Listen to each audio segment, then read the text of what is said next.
How you guys doing? This is very important in reference to Greek history, Italian history, French history, and in reference to penis sizes of the statues and the physiques of artistry and structure. The point of why they have smaller looking penises on the statues is not for any uh, downgrading or any upgrading of any person with a small penis or any person with a large penis.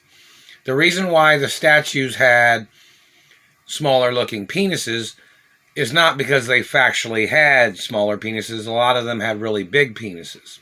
So, in reference to the history of why a lot of artistry or statues have, you know, smaller looking genital in certain aspects of the points of information, is because men and women focused more on shoulders, arms, legs, physical attributes of activities. In reference to men genitalia and the statues, is, plus women used to try to steal the penises off of statues or something for their own personal uh, emotions or something. I don't know. Which was not a hate crime in reference to statues. You can't steal real penises, that's a crime. But in reference to the history of the statues that have, you know, smaller looking penises, that's not an ethnicity thing. That's not in reference to a race that has small penises. That's not in reference to men that are weak or men that are strong. It's not the point of that. The reason why is the point of, the mentality or the thoughts of people in reference to, not in reference to sexuality or anything, but yes, in reference to public displays of statues, they're not anatomically correct. In reference to Greek statues, Italian, French statues, or even Asian statues, it's not based on, factual anatomic measurements of things. The reason why is because, sexuality, of course, had its privacy in reference to, what men and women do in their privacy.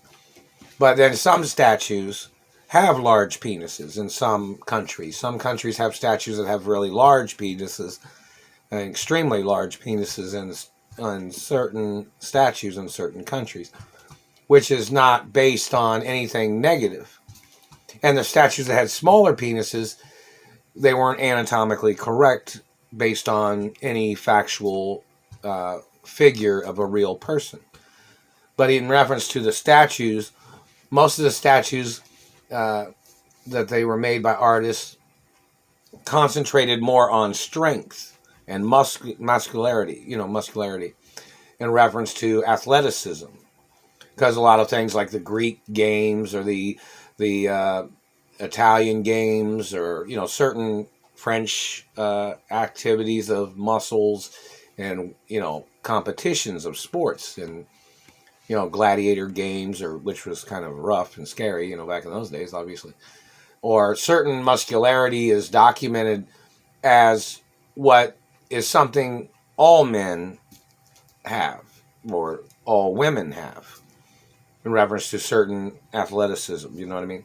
So in reference to like, characters or individuals that was symbolism of countries, you know, most generally, most people looked at, the history of larger penises, but in reference to something that generally everybody can associate with, such as muscularity or women femininity or women athleticism, like Wonder Woman or something, or the Amazon women, or large women, medium-sized women, petite, small women, or guys that are small, guys that are medium, guys that are large in height. So basically, in reference to the statues was just generally that, where people would be intellectually aware of physical attributes of a person, such as a male statue. And of course, there was statues that had large penises that had anatomical correct, physiques. But that was, not the main focus of a lot of the statues. So in reference to the statues that you see in museums, that you don't see the penises or the balls or whatever, the anatomically correct comparisons, those are not always in museums.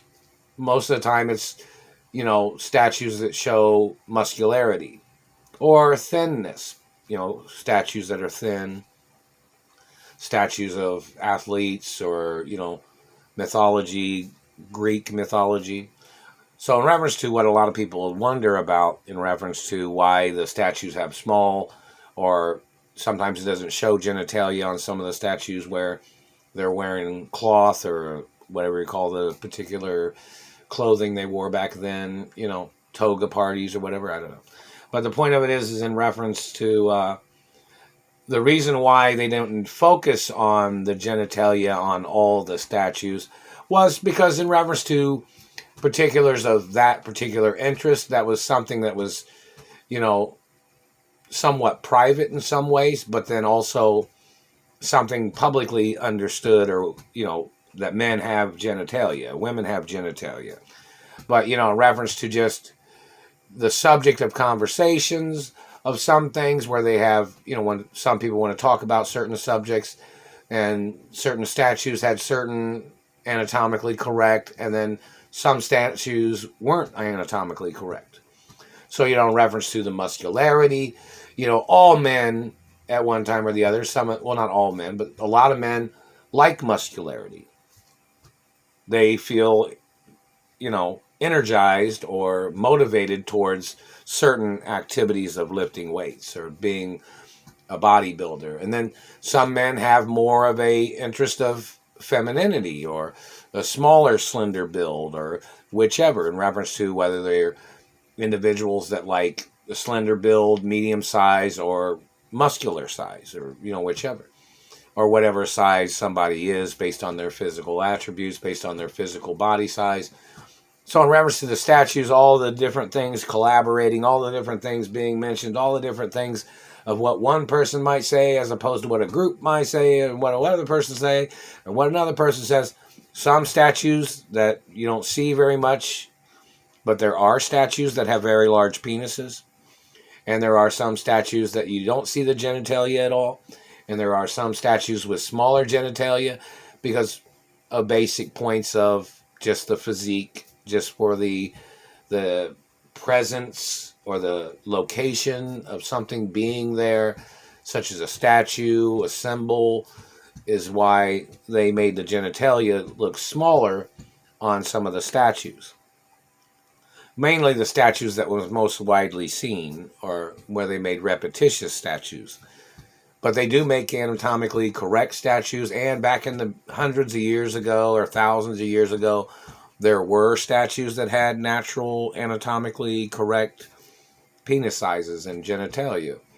But in reference to general perspectives of what the ongoings were in the history of those countries, or the history of what was going on, where people's day-to-day activities, they focused more on work, or they focused more on bodybuilding, or because you think about sexuality, you think about sex, which big statues or statues that had big penises, those are important too. And the statues that had medium-sized penises, those are important too. And the statues that had small penises, those are important too.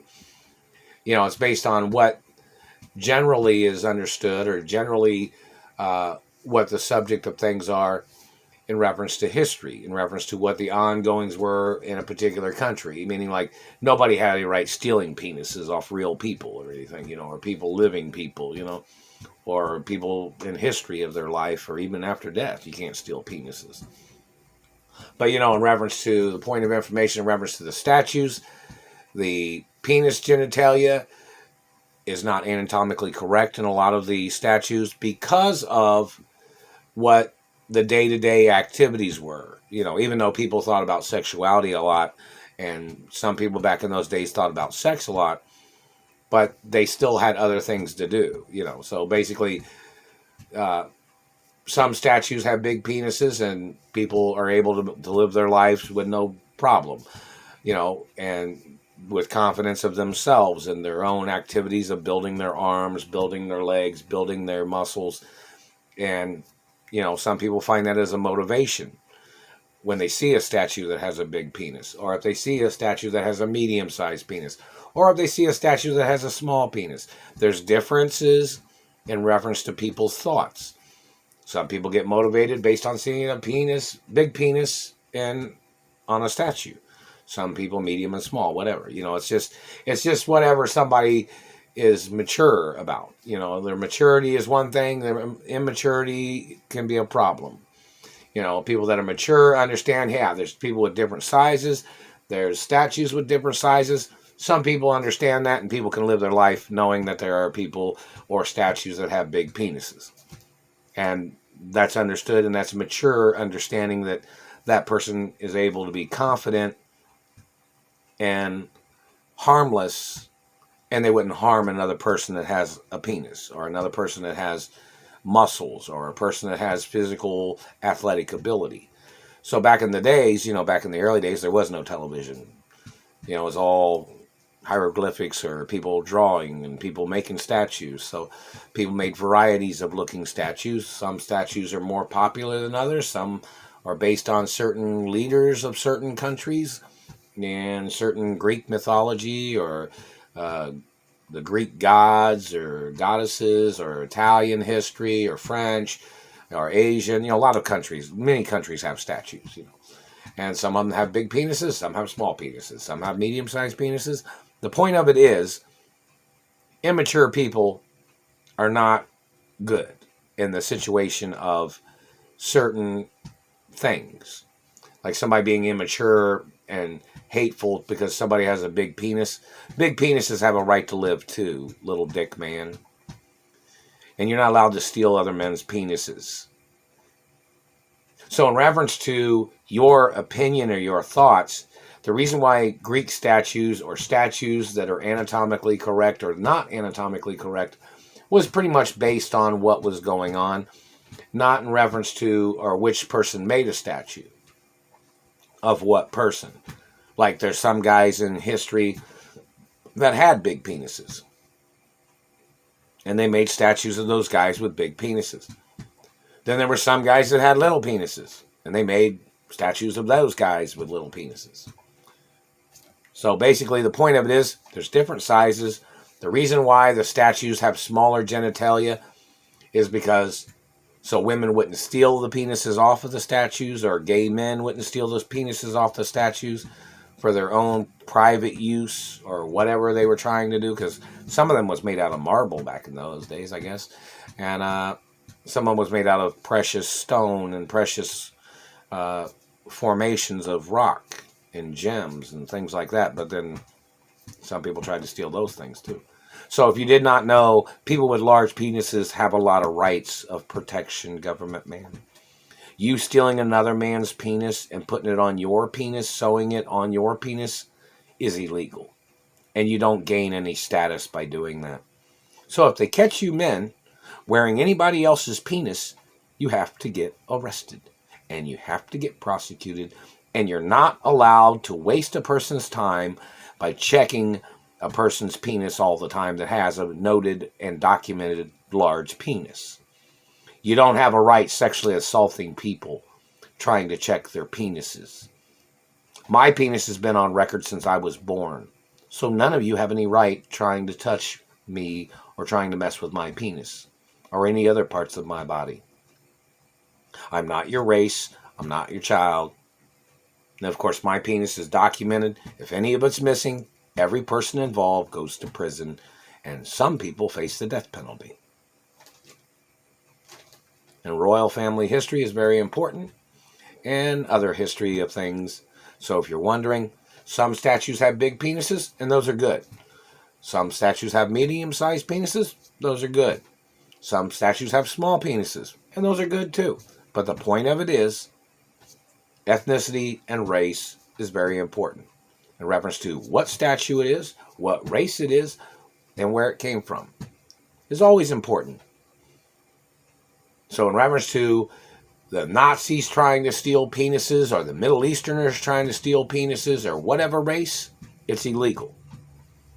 And anybody trying to do that can get prosecuted. And they can go to prison for life, whoever they are. And there's other things of information. So back to the point, some statues had large penises, some had smaller genitalia. Mainly, they focused on the culture or their race being kind of strong. And most activities included lifting weights with your arms and legs and shoulders, back, and buttocks and hips and feet and all in between. So mainly, even though men had big penises, they focused on the exterior part of physique in reference to just general interest, general acknowledgments of, people working in construction, or people working in building things, or people being, models back in those days. And the point there is statues that have big penises with nice physiques and great physiques, and that's documented too. So in reference to immature idiots, or their activity of trying to steal penises, or them fucking up people's teeth, a person having a big penis has nothing to do with their sexual appetite. Some people are born with big penises, some people are not. Some people are born with big teeth, some people are not. You don't have a right fucking up nobody's teeth because they have big penises, you fucking dirty fag. You need to face the death penalty, you stupid fuck.